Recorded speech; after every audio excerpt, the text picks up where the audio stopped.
What's up, guys? It's Darth Hater. I'm here doing the film news segment. Myself, is going to talk about film news and upcoming things or whatnot that's going on. This is stuff that I found interesting or whatnot. First off, and I don't know how to pronounce her name. I think it's Kendrick, but Anna Kendrick. I'm a musicals fan. I don't know if many of you are, but she will apparently be playing Cinderella in an upcoming Into the Woods movie. Ooh, that would be cool, because she's hot. Here. Morgan Freeman.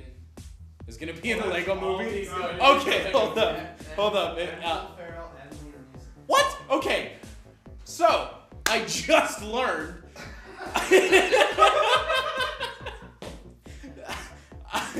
that there's a Lego movie coming out. I just found out that Liam Neeson, Will Ferrell, and not Samuel Jackson, screw that guy.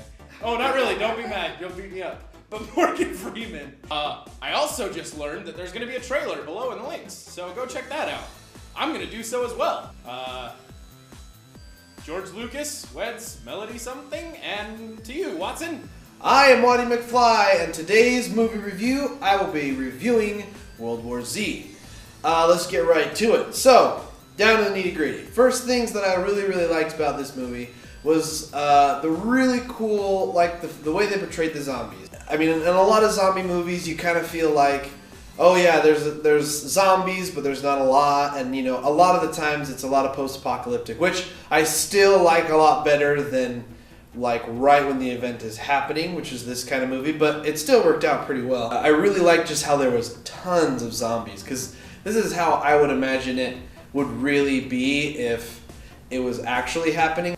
Like, they did them a little too over the top when they were just by themselves, it felt like. Like, there's this scene where they have a zombie caught in this lab, and like, I couldn't help but chuckle a little bit. It kind of felt like more like it was like a werewolf kind of thing. The zombies would be doing really weird stuff, like just banging themselves against the walls and stuff. I know they just wanted that really creepy feel to it, but sometimes it just came up more awkward than it did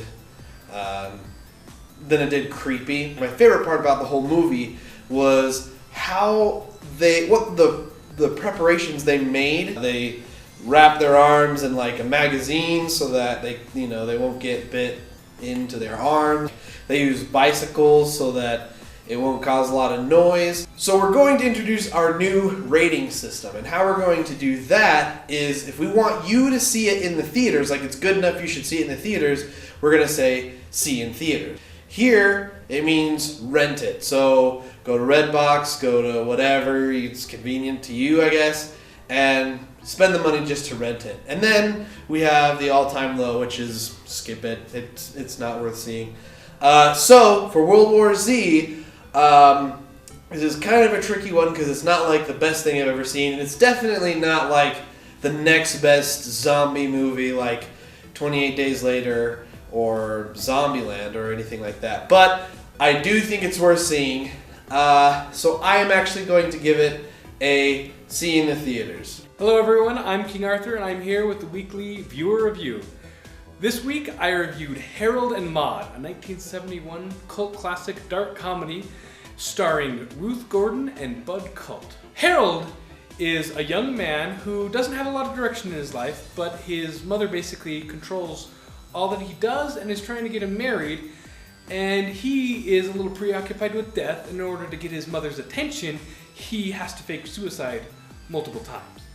Now, he meets Maude, who shares his passion for death as well, and they hook up, and Maude, being the free spirit she is, shows him how to live, how to have a good time, and they fall in love. It's touching, it's weird, it's creepy, but it is hilarious. I had lots of very funny laugh out loud moments, and it's just a really odd, quirky film. I didn't know what to expect.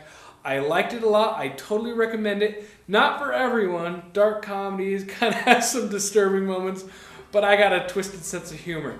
But you should watch it. I liked it. I think you will too. Hello, my name's Mago, and this is the Hipster Corner. I would tell you to follow me on Twitter, but that's too mainstream. The hipster film, aka the lesser known film, that I have reviewed is called The Chumscrubber. This film is centered around a suicide that happens in a picture-perfect neighborhood The main character, Dean, finds the body of his drug-dealing best friend, but he doesn't tell anybody to try to save face in the neighborhood. This film is a little bit on the disturbing side. It's about different views of reality, the perception of a picture-perfect suburbia, and the expectations that we as viewers have for a suburban neighborhood is completely shot. This kid's reality goes back and forth between what he sees on a day-to-day basis and what we would expect to see in his life. And then it kind of glitches with this cool effect where it goes in and out of like a video game-esque world, which is really cool. The only film I can really compare it to, it has a similar style to Donnie Darko, which I know is, it's not lesser known anymore, but when it first came out it was, because, you know, hipster stuff tends to go mainstream and then we all talk about it and then it's just not cool anymore. That's a lie, Donnie Darko's always cool. It's just interesting. It's a different style of film that most people, I think, should be able to see. Now, comment, like, subscribe, you know, the cool thumbs up or the thumbs down, but that's rude, don't do that. Tell us what you guys want us to review next, and we'll see you next time on Filmbusters. And remember, we probably saw all of these movies before you.